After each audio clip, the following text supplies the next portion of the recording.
Good morning, or depending when you're watching this, good afternoon, good evening, or good night. My name is Stefan Eriksson, and today, in another episode of Pokémath, I'm bringing you, ranking XY supporters, and with me today as a special guest helping me do this is no other than... Hi, I'm Ross. I do PTCGradio and stuff. And I totally did not nick your intro there, but... So, guys, we are ranking these XY supporters. I've already done a black and white video. If you haven't, checked that one out yet, then go do it. We're going to try and tier list all these because, I like tier lists. And second of all, I need some information on all these different supporters so we can rank them and I can do them for further analysis. And for part of this further analysis about prices, because we all know that prices has gone through the roof these days, then... a tier list will be good information to be able to make some conclusions from, or draw some conclusions from. So, that's why we're here. Hui, are you ready for this, Ross? It sounds like fun. I like talking about Pokemon, so yeah, let's do this. This is going to be fantastic. So, Ross, we're just going to open nice and to the point. We have Lysander. Lysander is, great. But what do you think? I mean, it's phenomenal, right? Lysander, the only thing that stopped Lysander was Guzma coming out in Sun and Moon, although, to be honest, there's only a few weeks when they were both legal at the same time, then Lysander went away. It's gusting, and for the entirety of the X and Y format, it was the best gusting that we had. Artwork-wise, I'll take it or leave it. It's Lysander. People seem to like him, but honestly, I mean, playability-wise, the only way you can beat a card like Lysander is with your staple draw supporters. Other than that, it's got to be number one. Yeah, you're absolutely correct about that. It's this should set the standard for a typical S tier card, in my opinion. Don't know if you agree or not. Oh yeah, absolutely. You can't. The only way you can make a deck without Lysander is if you've got some other better gusting. But in the X and Y format, there wasn't really much other better gusting. So, I mean, it is a quintessential. Just you need this in every deck. True. You always would play a couple of these cards here, unless you were like, I want to flip coins. I'm going to play Pokemon Catcher instead. But do you really want to flip coins all day long? No. No, not, right? So, there you go, ladies and gentlemen. And remember, if you do not agree with this here, well, that's what we have a comment section for. So, please let us hear your opinion about this. But without further ado, let's line up for the next one. Ross, I like this card a lot. And Pokemon Center Lady? Oh, yeah. I like the Center Ladies, and... actually, just for everybody out there, there's actually two prints of Center Lady right now, so I'm showing you both prints here. And we can always get to discussion which one looks the best, but this card, I like it very much. So talk me down from S tier. Oh, dude, not even close. I know, I'm just kidding with you. Pokemon Center Lady is fine. It is what I like to refer to as kind of like aggressively average. It in some decks it's good. You heal 60 damage, you remove all special conditions. How many decks actually play Pokemon Center Lady? There are some out there, absolutely. But sure. Honestly, it is a tech. It's a one or two of in an occasional deck here or there. In terms of artwork, the Flashfire one is basically trash garbage. And the newer one, which I think was Sword and Shield, million times better. So I'm willing to rank the newer one above the older one. Oh, so we're going for a split. Ooh, we're going for a split here, maybe. Oy. I think the artwork isn't even close. I think the newer artwork is a billion times better than the older artwork. But you're talking about an occasional fringe supporter that will help some decks a little bit here and there. This one ain't going high on my list at all. But the question is just, where are we looking at this? You're saying aggressively average? Is that what you're saying, calling this? I would find whatever the middle tier is, just kind of chuck it right in there. Well, that seems like a C tier to me, if I'm just looking at this, because there's 7 tiers, S, A, B, C, D, E, F, right? So that seems like a C tier. But then following your argumentation, then the better artwork would be a B tier.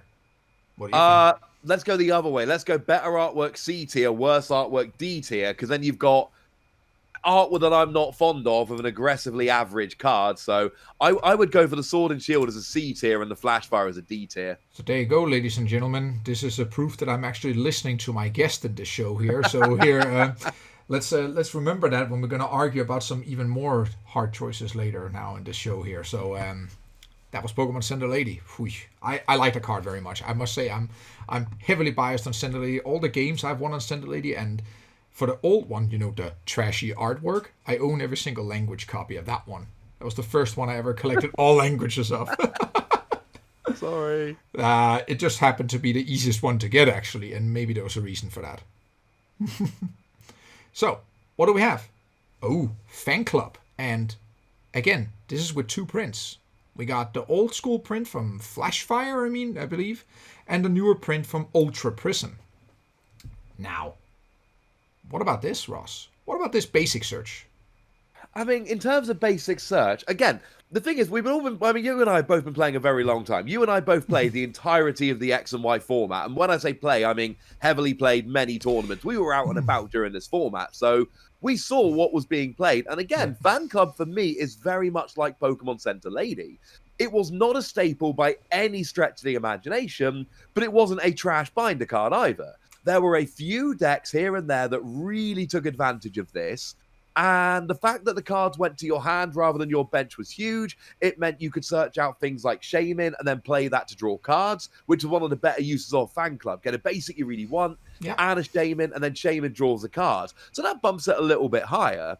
Artwork-wise, I mean, you've got a man and a woman, presumably mother and father, and then you've got a kid, and you've got a Pokédoll in there. And I mean, marginally, I'm going Ultra Prism artwork over Flashfire. By the way, we are really testing my knowledge of set symbols here because I have not got anything up on the screen. So if I miss... That's okay. That's okay. I'm pretty sure that the older artwork is Flashfire, the newer one is Ultra Prism. I'm pretty sure about this one. Boom. So I like the Ultra Prism art better. I think these, again, I think they're just very much C-tier cards. You could argue up to a B-tier because we had Shaman at the time. And this is one of those cards that gets made better by virtue of Shaman being a thing. But I don't think these are stunning cards, but I don't think they're terrible cards.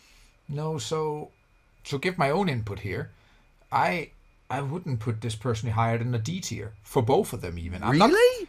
I don't. Yeah, it's more like you're forgetting Bridget existed around the same time. And yes, there was a difference here. Yes, this went to your hand. And then again, I may shoot myself in the foot here, but because I also played Fan Club. I have played Fan Club on multiple occasions. So, and it was always a nice card to see in your opening hand, of course. Because then you knew, okay, the game will go on. You know, it was okay. It was a welcome card to see. Yeah. You know what? What about a C tier and we don't split the artworks? They go in the same tier. I think that would be fair. Because I don't think the artwork makes a significant difference in this case. No, I said that a second ago. I believe that pretty strongly. So if people can see here, I'm going to slide in these 2 cards here. I already apologize for mismatching the sizes of these images. You know what? Take it or leave it. And with that said, that brings us to... Oh, Ross, can I take this one? It's Battle Reporter. Can I? Yeah, take it, man. So is this a standard F tier card for you? It depends what you're asking me, right? If you're asking me in terms of playability, yeah, this card is trash. It's not a good card. Nobody played it. It's terrible. But you've got to bear in mind, right? I have basically tried to paint myself as an announcer, analyst, caster person. So dude with a lanyard and a microphone kind of looks a bit like me, or at least who I want to be. Then you've got the winking Patrat on his shoulder. Artwork, I would shoot it right up. Playability, it's F tier. So... it depends how you're going to rank it. Yeah. I would put this as A-tier artwork, F-tier playability. And then I think, to be honest, I think we overall weigh artwork a little less than playability in terms of also what we're going at price-wise. If you're thinking of price, artwork also, we're going to see examples, not in this episode with XY, but especially when you hit Sun and Moon. Difference in artwork also makes difference in price, heavily. But in this case here, I think... okay, just to give an example here, a typical F-tier card that we had in the first episode was Charon. Draw free, it doesn't get any worse than that. I also think... this is not Charon bad. No, see, that's the question. So that is where I would be willing to bump this to E-tier. And you're not gonna... No. It's in your list. I would put it in D for the artwork alone, but as long as you take it out of F, I'm happy. Yeah, okay. We compromise. This is what we call this. We compromise this for an E tier. So, ladies and gentlemen out there, I also want to hear your input here. What do you think about Battle Reporter overall? Like, is it really that... well, we can probably agree on the playability of this card. I want to hear if you ever played this, because I certainly did not. I don't think Ross did either. But maybe you guys did. I don't know. But What about, I think this is possibly worse. Fossil Researcher. Is it worse? Yeah, this is an E tier card. This is another one of those cards. They keep doing this in Pokemon. They're like, this will make fossils playable. And to be fair, Fossil Research Lab, more recently, or was it actually called that? No, yeah, I think it's something Research Lab. That was decent. That's pretty good. Yeah. But Fossil it's not Researcher is an older version of that didn't work. Nobody played it. The artwork is not garbage, but it's not my favorite. So I could put this in E tier, but I wouldn't put it any higher than that. You know what? I'm gonna cut through here and say this is an F tier card. F for Fossil Researcher. End of that. Come on, the card is trash. So you argue the right way here, I think, because you have the Stadium. It's a Stadium, Ross. That's infinitely better than a supporter here. Oh yeah. So yes, they tried over and over again, even way back in the day. Like what are we back? Like when I played a Legend Maker, for instance, format. They also tried to make fossils good back then with a Kabutops or something. I fell for the trap once and played an event. I trashed out the event and I didn't touch fossils for a very long time after that. It comes once in a while, but they tempt you with fossils? No. Even though this guy looks a little bit like Nicolas Cage. If you look at it long enough, well, maybe I've been watching way too much Ghost Rider or something like that. But okay. F tier for me. I think so. Yeah, I'm not going to argue. Then I put this slim Fossil Researcher here. This terribly cropped card down there. Which brings us now to... do I need to say Donphan for this one? I think if we don't put Corinna into S tier, I'm probably just going to quit this video. The thing is, right? And ladies and gentlemen, that was everything we had for today. If you look at the kind of the decks I play, back in X and Y, I'm playing Plasma Storm Donphan. I'm playing Furious Fist Mean Shao. Yeah, I'm playing Stage 1 single energy fighting Pokemon. Did you play Groudon? Did I play? Groudon. Primal Groudon. I didn't play Primal Groudon, but I did play the promo Regirock, which I still consider to be a better version of the Primal Groudon deck. Fair point. Because, well, it's first of all, it didn't give you up 2 prizes also, which was an advantage. But I had an epic City Championship top cut game against the lovely Freya Pierce, where we literally took it to 20 minutes past time, and I lost on a coin flip. And I'd forgotten to record the game, and it was lost forever, which I'm still salty about, because that was an epic game. That is terrible. And I played Garchomp from Breakpoint. So the Corinna engine for me was X and Y. This was my #1 supporter in X and Y, and Corinna's one of my favorite gym leaders because of the kind of Pokemon she keeps. So for me, this is the best supporter in the X and Y block. Yeah, so I'm going to try and argue here. I'm going to try. First of all, I want to admit, I played Donphan at Worlds 2015, so who am I to say this card? I played 4. I'm like, I cannot come against that. I play this card so much. But what goes against it for being S tier? Hear me out before you just quit and walk out on me. It's specific to fighting Pokemon. You have to compare it with Gust Effects and Professor's Research and all these kind of things. You have to compare. You have to hold it up against that. You have to hold it against N. Like we're looking at the supporter as a whole, right? Which is why, simply because it's not accessible in every single deck, you could play Korea in every single deck. You just couldn't find fighting Pokemon in every single deck, maybe. Which is why, for me, I feel more this is an A tier. That's the only reason why I wouldn't put an S tier. You wouldn't see this 4 off in every single deck. I mean, nothing you've said is unfair, but I have given you my opinion. I will not be swayed. If you want to put it in A tier, it's your list. I respect your list. I have an idea. I have. Ho. You know what? And this comes from the guy he was even at my wedding, guys. He was even at my wedding. And man, for those who don't know, he knows how to handle his alcohol. Whoop, whoop. That was fun. No, what do we have here? We have Karina, and I'm gonna, for now, see, you can't see my screen now, but actually I placed it right in between S and A tier for now. That seems fair. We're just going to leave it there and see what happens. If we even get back to it, otherwise, it's just going to be ranked S/A. Ha! There we go. But what is up after Karina? This card. This card is fun. From what I remember, he's looking for Mew in the anime or something like that. Am I wrong here? He's very tall. And his goes from A to C, right? Har, har, har. Nah, we're looking at AC, of course. And I don't know if you played AC. I certainly did. A lot. This card was good. Hoi. AZ is an example I use a lot because when I do my buy list for every set, my general rule is just buy 4 of every trainer that ever comes out because you never know. AZ was a 1 or 2 of in a deck, and it did see play in a bunch of decks, good for healing, reusing, etc. It was a good card, and then Vileplume decks became big, and then Vileplume decks started playing 4 copies of AZ with Forest of Giant Plants so they could pick up Vileplume, play all their trainers, and then replay it with Forest of Giant Plants, and all of a sudden, it became a 4 of when it first came out. Nobody would ever have considered playing 4 copies in a deck. It's still a niche card. It's still kind of a C tier, maybe up to B tier here for me. I do not think much of the artwork at all. But it was a nice tech that became a staple in Vileplume decks, but it was never a staple in anything outside of Vileplume and an occasional 1 or 2 of. Wow. I did not expect this. Well, I like the Vileplume argument. It makes perfect sense. I've been sitting both at the giving and receiving end of that one.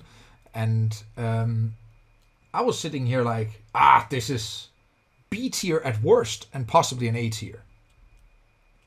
I wouldn't put it in A. I would put it in B. I think B tier would be fair. But we're talking, if you're going to knock Corinna down because it's, only for fighting decks, but it's amazing and a staple in every fighting deck, many of which were phenomenal decks. This can be used in anything. Occasional tech up into A tier. That's ludicrous. AZ and Corinna are not on the same level, man. Blah, blah, blah, blah, blah. B tier this then. You're not a pushover. You're not a pushover. That's certain. That's certain. Well, I'm supposed to be the enthusiast. I'm supposed to be the one trying to push them up the list. I'm going to sit here and be like that grumpy grandpa pushing them all down again. Let's try something else here. So, I have a candidate here for S tier, and his name is Lysander's Trump card. Why do I think it's an S tier? It got damn banned because it was too broken. You weren't a UK Nationals in 2015. I'm sorry, I've got to jump in with this story, right? UK Nationals 2015, I'll be nice and quick. This was before anybody wanted to commentate. Nobody commentated in 2015 until they were eliminated from the tournament. I had no co-caster in day 1 of 2015 UK Nationals.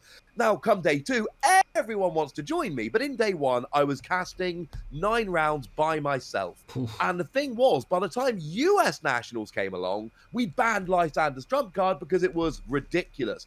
UK Nationals, we played the entire tournament with Lysander's Trump card, and I had a good view of that tournament being the caster. No other deck was viable except for Seismitoad with this. This, in a very literal sense of the word, broke the game. There's no counter argument to it being S tier.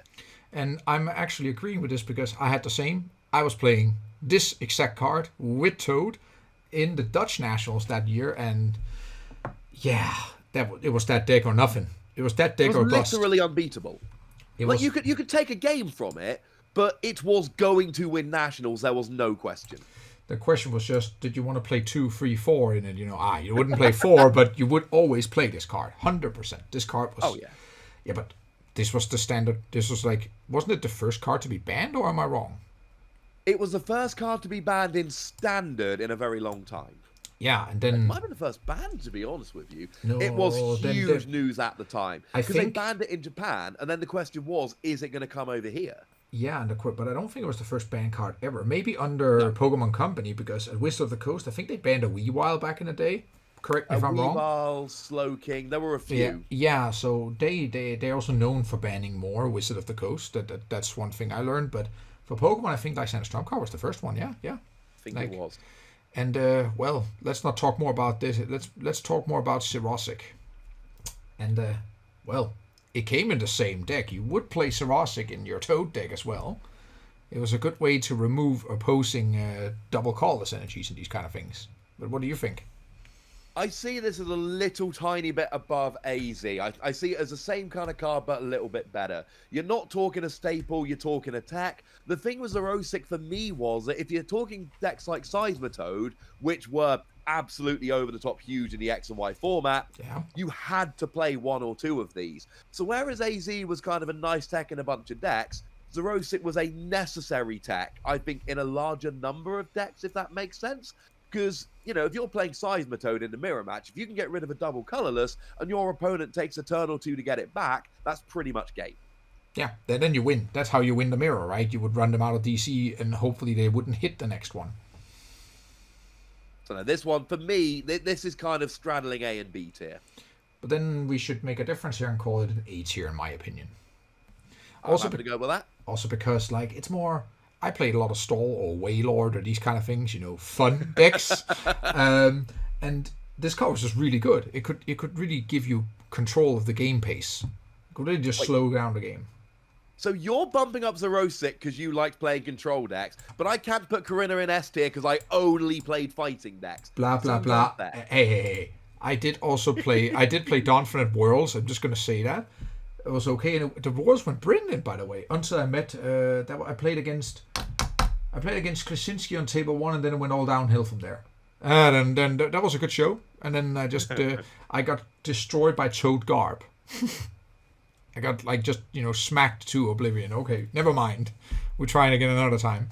That was not a good matchup. No, that was absolutely terrible.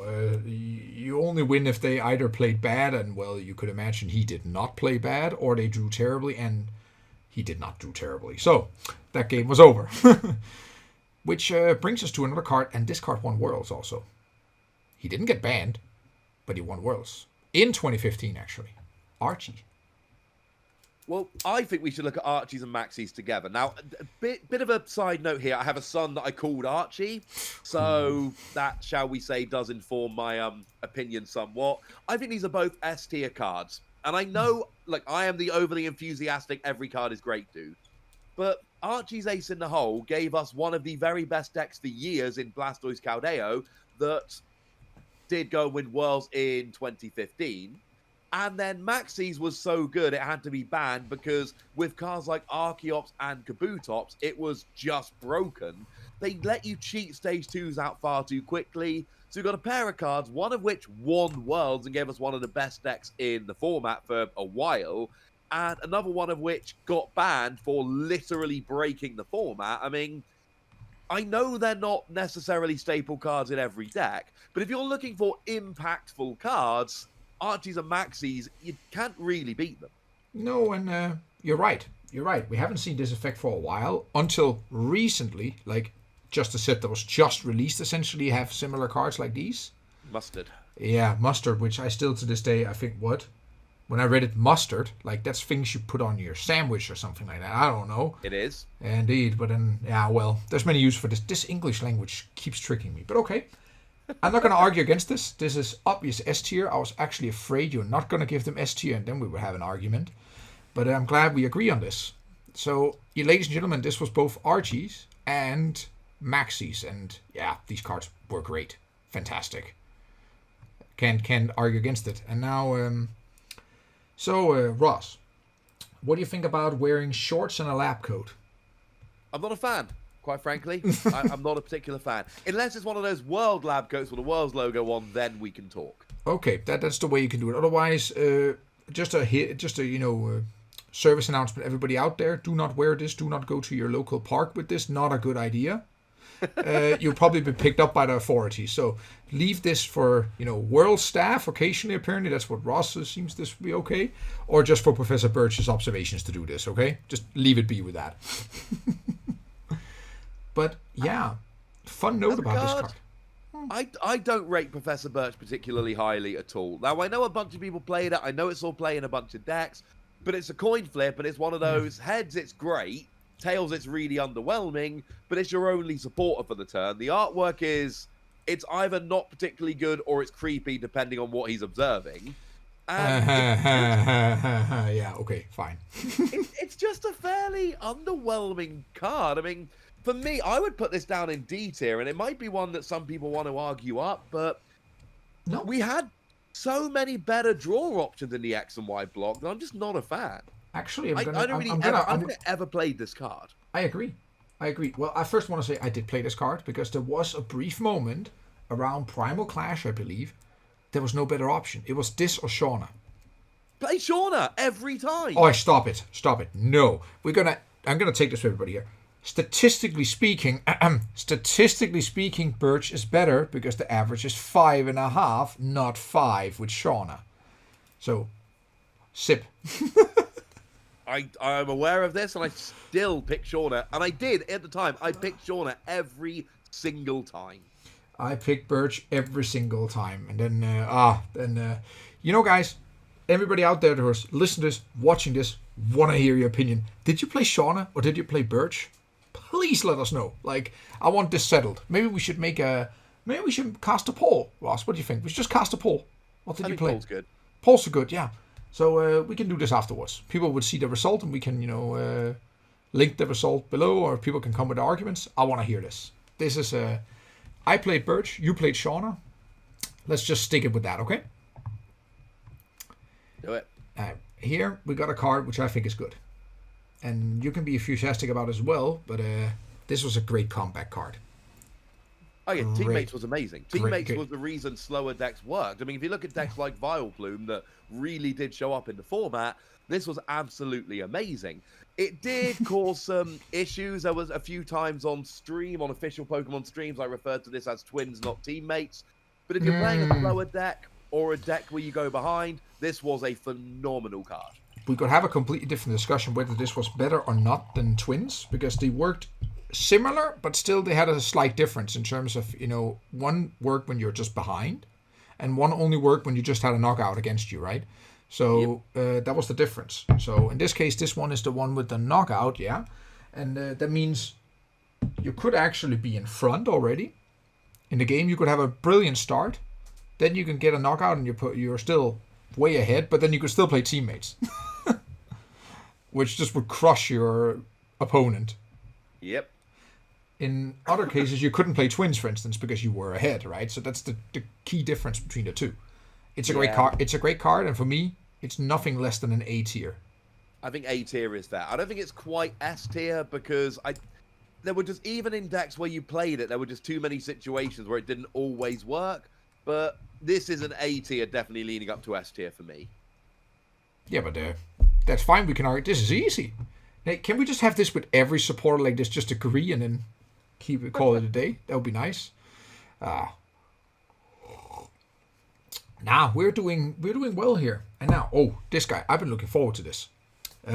Wally, because banned, now unbanned. His best friend is apparently Trevenant. What do we make of this? Well, I think it's another one that broke the game in a very literal sense of the word. It let you cheat the evolution rules and let you evolve turn one. I still think in Expanded we are going to run into an issue because Wally can get you a turn one VMAX going second. And I think at some point somebody is going to... I think if we hadn't banned Shaman, then Snorlax VMAX decks in Expanded with Wally and the whole Shaman malarkey would have absolutely gone nuts. Skyfield, they would play with Skyfield, right? Just to slam up the whole and just thing. go absolutely nuts because you don't need a supporter to draw, so you can use Wally to get a turn one Snorlax, triple acceleration, but that's all the moot point. I think Wally's a weird one for me because I wouldn't put it in S tier despite the fact it got banned, because for me there were only ever a couple good uses for Wally. It wasn't even in stage one decks. It was Trevenant was the big one. And there were a few others. So it really depends on how you rate that. If you look at it purely in terms of the impact it had through that one Trevenant deck, it's a huge card. But actually, outside of Trevenant, not that great. No, and here we also look at like how well was it used overall, and that's why A tier seems fine for me. Because when it was used, it was absolutely broken. But it was not universally used. That's the thing. Now we go from something really great to something I would say rather mediocre. Winona's a weird one for me because you look at this and you go Mega Rayquaza decks. Yeah, Rayquaza decks, you get Rayquaza, you get the Mega, you get Shaman. Yeah. I played Mega Ray for so long and I never played this card. I think it was trash. But okay. That is exactly what I was going to say. Some Mega Ray players used Winona and used it very well. There was some really good lists with Winona. But you didn't have to play it. And my issue with Winona is, if the only deck it's really good in didn't have it as a staple, it's got to push it down the list, surely. Yeah, and then we're going to just question how far. Let's just walk this one down. We can scrap off S, A, B, surely. I'm not going to even allow you that close. And then we look, what do we have in C tier? Sender Lady, the fan clubs, they're more usability than Winona for sure. Then we're looking down at D tier where we find observations and we find another Sender Lady. And this is where we start looking at, should we hold here or should we dump it down next to Battle Reporter? And oh, no. D tier at the least. I wouldn't put it any lower than D. I don't think it's substantially worse than Fan Club. It's a less adaptable, slightly more powerful fan club. So I think you could put it slightly below if we were ranking them top to bottom, but I wouldn't put it in a different tier. Fair. Okay, I'm willing to this. And then, we see where this takes us. And then, not to further discuss this one here, right? And then let's just jump over to... Oh, I almost thought this was another card. But it's the wrong Steven. It's the one without the resolve afterwards. So this is just Steven, which makes it a significantly worse card in my opinion, because I wouldn't play this install where I would play Steven's resolve any day of the week. But okay, that's just me getting ahead of myself here. Steven, you could search for what? An basic energy card and another supporter. Saw a bit of play in Primal Groudon decks. The theory with Primal Groudon was that essentially you just needed to attach, because there wasn't really any energy acceleration per se. A lot of Primal Groudon decks would be sit on the bench. You can't be dragged active because of your, what was it, Omega Barrier trait. Yeah, indeed. So you would just sit there on the bench and you would just manually attach. And what Steven would basically do is you use Steven to grab an energy and it just guaranteed your energy drops. I saw some players top with Steven in their list. Even then, I thought they were being a bit too cute and a bit too clever. Even at the time when I'm in tournaments and I'm not top cutting and people that are top cutting are playing Steven, even then I wasn't liking it. I mean, E tier for me. Don't like it at all. But then you're just saying this is worse than Winona. And then I have to start saying, you know what? No. I think, personally, this card was better than Winona, for instance, just to put something here. But it's not better than a Birch. And this comes back to, I think we wrongly placed Winona, but okay, I'll stop now. But then we put this one down in E tier. Fine. It's your list, man. You change it around as much. I'm just here to kind of rant and argue. You do what you like with the list. No, well, I invited you for hearing your opinion, and I do follow your opinion when it suits me. No, and of course, now we're on the topic of this kind of things here. Like, anybody out there, feel free to share your opinion about this. I really want to hear this, because this is for a lot of people, we're hitting some nostalgia. We're hitting some like, oh, I used to play this deck. I think this card was great because it worked in my specific deck. I want to hear all your opinions on this. I think this is really cool to investigate also. Just look down the road, or, look backwards in this case. So any final words on Steven, Ross? No, I don't like it. I don't like it. Now, then can we hopefully change your opinion on Bridget? Oh, Bridget. I like Bridget. Bridget's good card. The thing is, I don't play generally big EX decks. I tend to play little one-prize decks. That is very much how I tend to roll. And I know they're not quite as good most of the time, but for me, it's a better deck-building challenge. And even though I top cut less frequently, when I do top cut with these weird decks, it feels so much better. I'm playing stuff like Evil Tau Bats Vesperquen, which is a ridiculous deck, but Joe goes and wins a regional with it, and then the next week I go and top a regional with it, and actually it's viable. And it's cards like Bridget that make decks like that good. Also ended up being, in a literal sense of the word, broken, because it was, it was made you can get 1 EX or 3 other basics. Well, then GXs came along, and you could get 3 basic GXs, which is clearly not what the card was designed to do. No, it's I why remember. nowadays we see rule box Pokemon. But no, I think Bridget was good, and B for Bridget, I wouldn't put it any lower than B tier. This was the engine that made a lot of decks go, and if you compare it to something like Fan Club, Winona, way better than those cards. And just to add in here, Tapu Lele for Bridget, we all knew this. It was stable in Sorg decks. You play 3 or 4. It was absolutely busted. And I'm happy you mentioned the Vesperquen deck. I took a regional with it and got second the week after another regional with the Vesperquen deck, where you played like around 30 Pokemon in the list. It was absolutely ridiculous. And top of my head, I don't even think I played Bridget. And I don't remember now. I have to go back and look at it. But I remember playing this Vesperquen Crobat deck and 4 unknowns, right? And also with Yveltal. I think even one week I played Yveltal, the other week I played Bronzong. Whatnot, anything that was Pokemon. And Yeah, I would think A tier for this card, actually. Oh, I'm happy with A tier. I wouldn't put it below B tier. I was giving you a little bit of wiggle room, but this is the engine that runs the kind of decks that I love. I'm happy putting it in A tier. Oh, that's good. Then I want to hear if anybody's disagreeing with this. Then we would just not listen to you and still put it in A tier, I guess. Nice. Okay. I think we're going to drop a little further down the list for this one. So, Bossman Giovanni, and it's not Boss's order. No, it's Giovanni's scheme. It was one of those few supporters where you actually had a choice. But did it make the card better? No, because both the choices were pretty underwhelming. Drawing until you got 5 cards in your hand is a bad draw supporter, and dealing an extra 20 damage, we've got item cards that do better than that. I mean, Professor Kukui came later, which also let you draw 2 cards on top of dealing 20 extra damage. Now, Kukui, I rate a lot more highly than Giovanni's, but I don't think it's a coincidence that Kukui saw a lot more play than Giovanni's. This is the kind of card... There's the odd matchup where it would help, so the odd deck would play it as a one-off, but I think we're right down to D and E tier here. You know what? Then I could even drop it. Yeah, but then I'm just gonna dump it down E tier. I'm not gonna give this the honor of being rated together with a Center Lady. Hell no. Down I like it a lot less than Center Lady. Which argues for an E tier. Actually, it's closer in my opinion to F tier than D tier, so let's just dump it in E tier. I hope that's okay. Yeah, no, do it, man, do it. Okay. From one rocket item to another, and I would argue this one is infinitely better. I don't know if you ever played Team Rocket's Handiwork, but I played it so many times, so many regionals I played it, and other events, cities, challenges, whatnot, This card, I think, really great. It served so many things, not only for just disrupting your opponent, but literally going for a deck out. I mean, we're very, very different as players. The decks we choose to take tournaments are very different. I'm your single prize. Honestly, it's usually a stage 1 fighting Pokemon for a single energy. It's weird how many times I've played a deck like that. Oh, I got a difference. You also played a stage 2 fighting if you played Garchomp, right? But it was still single energy, so it's very similar. Point.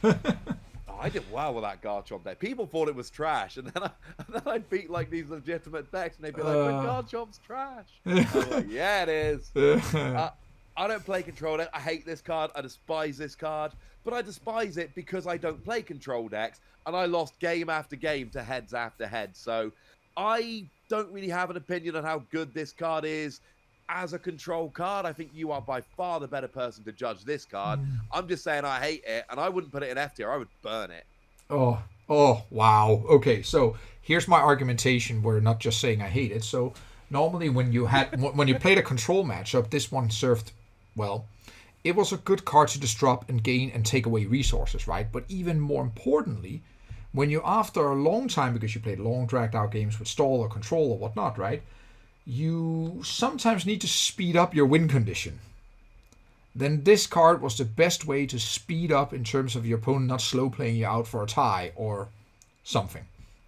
So this card served so many things for control and stall, which was, at the time it was you just had to play at least one in your deck.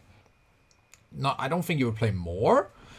I did sometimes see 2, but mostly you just played at 1 because you could, of course, just grab it with Gladion later, right? So you can always have it.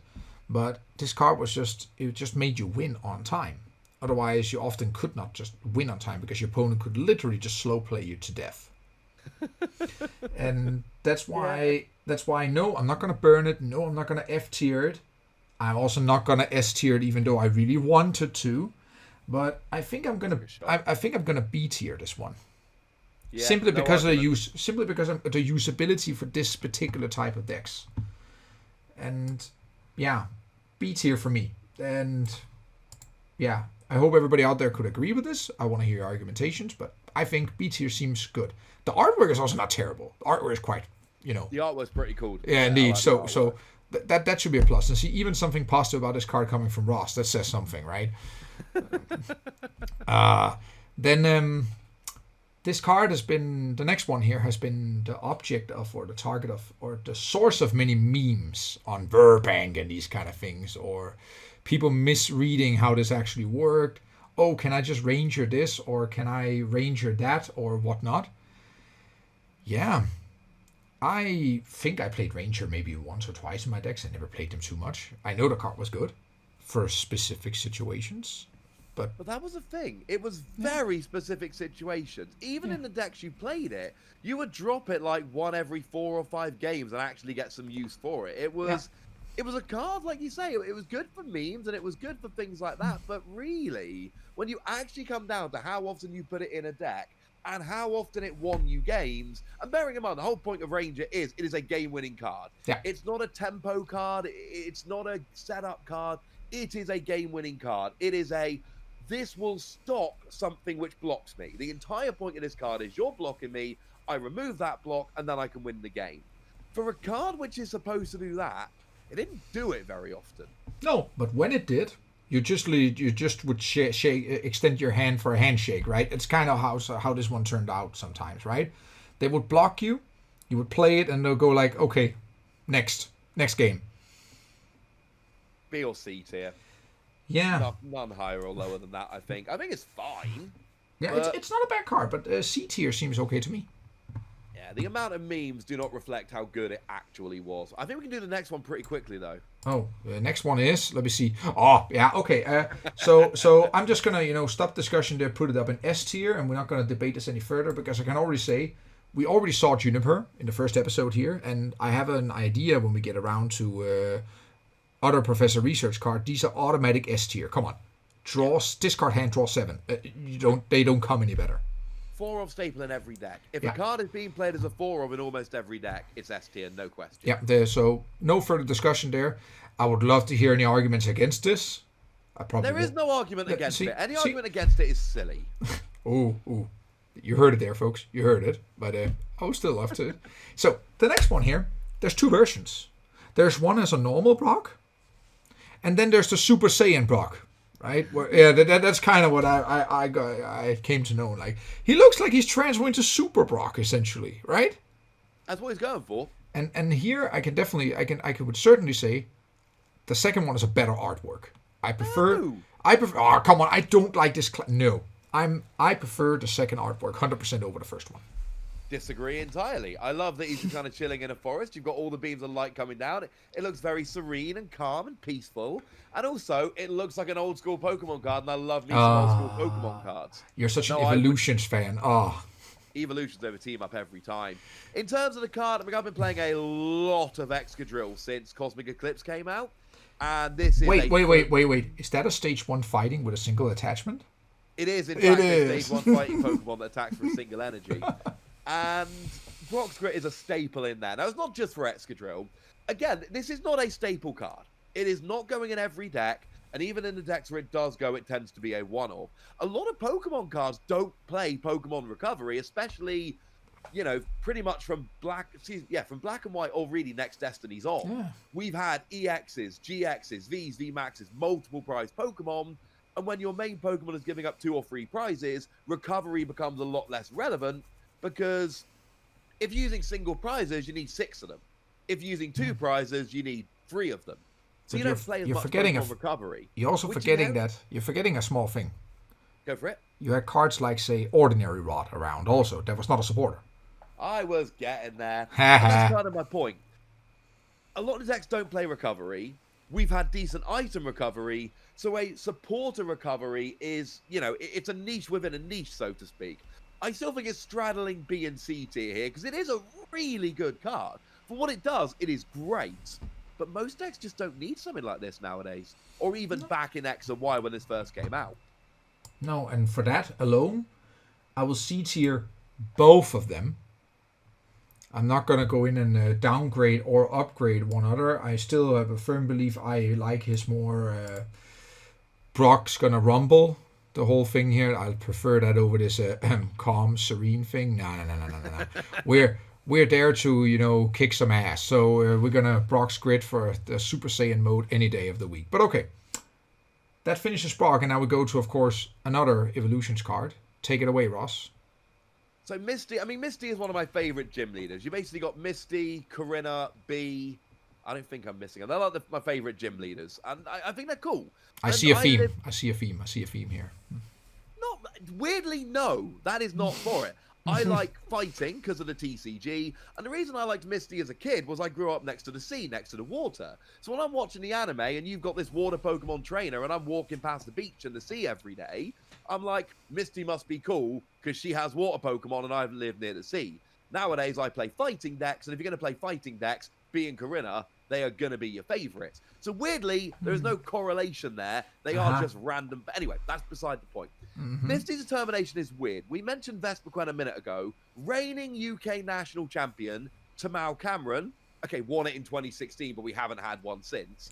Did win with Vespiquen and played this card because it was a really aggressive way to get your double colorless energy, which was huge in Vespiquen decks. Point of this story, it is an extremely niche card that is only good for super specific circumstances, like I'm playing Vespiquen, I'm only playing 4 double colorless, I need it super early, but Tamau won UK Nationals doing it, so... Yeah, it doesn't mean... It means something, yeah. And we're not going to sit here and argue if Tamau was a good player. He's a great player. Let's not get around here. And he played Vespiquen, and he played Misty's Determination, and he did have a lot of success with it. Like, the results speak for themselves. But the card, like, artwork is fine. I don't think it's the best Misty artwork you've seen out there. You've seen some fantastic Misty artwork over time. I agree. But this is not one of them. It's not terrible. In my opinion. I'm just speaking my opinion here. And that's why I'll place her together with Brock in C tier. Yeah, I'm cool with that. Also, Clay. I forgot Clay when I was listing my favorite. Yeah, but that's because he has an Excadrill on his card. Come on. Man. Yeah. That Arita artwork from Cosmic Eclipse. So good. Yeah. I'm not going to sit here arguing because it's useless. So, speaking of specific uses, when I first saw this card was printed, so my wife played at that time also a bit, she got very, very sad. Because she was a Night March player when this got printed. Oh, she got very, very sad because that card would just destroy the deck. There's just no way around it. And if you printed it right now, there's a certain other Mad Party deck that also wouldn't be very happy about this. But again, this is the example of a very niche use, and it saw some use when it was printed, but it was printed very late in the format, right? Alternative art this version also, so when this specific alternate art version came out, it was already late. It got rotated pretty quick afterwards, if I'm not wrong here. It didn't see much play. So it originally came out in a League Battle deck, or a Battle Arena deck it was actually called. Yeah, not even a main set. Card to get hold of. And this print was in the Best of X and Y collection, which actually came out quite a while into the Sun and Moon block. So this card never really could see play. It was basically rotated as soon as it came out. It was a good card, but it was a Night March counter, and some people played Oricorio to counter Night March, and some decks could just beat Night March. So it was only really for one specific deck, and even then there were other ways to beat the deck. So again, I mean, C or D tier for me, this one. It was fine, but it had one use, and even then a lot of decks didn't need it for that. No, and for that it's a D tier. For that is a D tier. Because it did have some use. It was good when you did use it. But sometimes Oricorio just served a better purpose, because you couldn't play Karen and Oricorio. They kind of went against each other. But here, D tier is fine for me. I'm okay with that. Not going to sit here and talk further down now. So you mentioned this Best of XY, and all the remaining supporters for this episode here, we are now there, Best of XY, and one of them, try to talk me down from S tier. Hex Maniac. I'm not going to go any lower than A tier, to be honest with you. Hex Maniac's a great card. Turns off abilities. And the thing about Hex Maniac was, because we had Versus Seeker in the format, you could chain it. Yeah. And back then, we didn't have the no supporters on turn 1 rule. So you would have decks that were built to go turn 1, go first, Hex Maniac. And then between your 2 or 3 copies of Hex Maniac, your 4 copies of Versus Seeker, you would Hex Maniac every single turn. And then eventually you would stop the lock, but you would stop the lock when you were so far ahead in the game, the lock had become irrelevant. Yeah. This was, and it got banned for a very good reason in Expanded, I should add. It did end up, feeling the wrath of the banhammer. It is a phenomenal card. It depends how you want to see S tier cards. If you want to save S tier for the staple cards in every deck, then you can't put it up there. So many decks didn't like it. No. If you want to put S tier as super impactful cards that changed how we played the game, yes. Because even decks that didn't play Hex Maniac had to have an answer for Hex Maniac. Yeah, so what about both? Why not both? What do you mean? Why S tier? Why not S tier for both types of these cards? Because they both, for two different reasons, completely shaped the game. Okay, I'm down with it. So that serves for Hex Maniac. And now, I love this card. I love Delinquent. I love Delinquent. Because it could punish your opponent. Sometimes take them by surprise. Other times just, you could throw this one after you battle cityed them or battle city parallel cityed them down to 3 bench Pokemon. You can punish them even further. You could hand lock them and it's banned right now, isn't it? In Expanded. I don't think it is. Is it Let not? me just look at the ban list quickly. Yeah, I don't play enough Expand to be honest here, so I'm not going to sit and say too much, but... No, you're right. You are absolutely correct. It's because I never wanted to play Delinquent, but you're right. It is banned and Expanded. You are correct, sir. Yeah. Delinquent sometimes, like, I've sit and played Mega Ray, and I managed to beat a Westbrook Substriker, which is normally just, you just signed a slip and go on to the next game, because I managed to Delinquent when he was sitting with a free card hand and hitting 2 of his DCs in hand. And knock him out. And, that was my brother. Wait, Jonas, I'm sorry. Or I'm not. That was the way I could beat this deck. So, that was the only way I could win that matchup. It was so stupid, because he ended with 3 cards, and then it was like, okay, I'm just gonna randomly drop a Delinquent in my Rayquaza deck, where it doesn't make sense to play Delinquent normally. Because you would take away your stadium, right? But I would just take away his Parallel City with my Delinquent, then play back a Skyfield. Yep. And then 3 cards out of the hand at the same time. Yep, and then that was the only way to win. But it's not an S tier. It's definitely not an S tier. I'm with you that far. That's okay. But it also doesn't belong in the lowest tiers because it was very impactful. Banned says something. And well, Pokemon go after hand disruption. If you're a good hand disruption supporter card, you are going to end up banned and expanded. That's just the way it works nowadays. Yeah. But even when it was not banned and it was standard, it was still a good card. Oh, it was absolutely a good card. It was a bit of a strange one because it was one of those, you would have it in your deck and not play it for 3 or 4 games in a row, and then all of a sudden you see your opponent with a 3-card hand, you drop this, they have a 0-card hand, if they don't top deck out of it, they lose. So it's another card that we really had to play around, because if you knew your opponent was playing Delinquent, or you thought they might be, you could not have, because it was your choice what you discarded, but you could not ever have a 3-card hand, or you would be punished. I hated this card because the amount of times I'd be like, and I've got to stop my turn there, because if I play another card and they Delinquent me, I lose. Yeah, and then even if they would you have a 4-card hand, you would still have to sometimes make a very painful choice. Oh, yes. Because you would be like, do I want to keep my support or do I want to keep my DC? Because you have to make a choice at that point. So I'm going B tier here, personally. Yeah, I think you could make an argument for A tier and I wouldn't be upset. But no, I'm also looking at the cards that would go with a bit just to get some kind of like idea, right? And then I feel like I rather want to put Delinquent together with, say, Cirrosic and Bridget and these kind of things, rather than putting it together with AC and Rocket's Handiwork, just to give some kind of idea. Because I find Delinquent better than AC and Rocket's Handiwork, personally. Yep. And while I don't find it better than all A tier cards, I find it closer than A tier than B tier. Your list, I'm not going to argue too much. It was a very impactful card. It wasn't, like I say, it wasn't hugely played, but it won a lot of games. And we got 3 cards left to go now, and one of them is Shauna. I mean, look, I think make it easy. Just put Shauna right in a line with Birch, because we're not going to agree on what's better, Shauna or Birch. But I think we can agree that they're both shuffle draw cards. Yeah. They're both second tier draw cards. They're not there with N. They're not there with Sycamore. No. They are a tier below.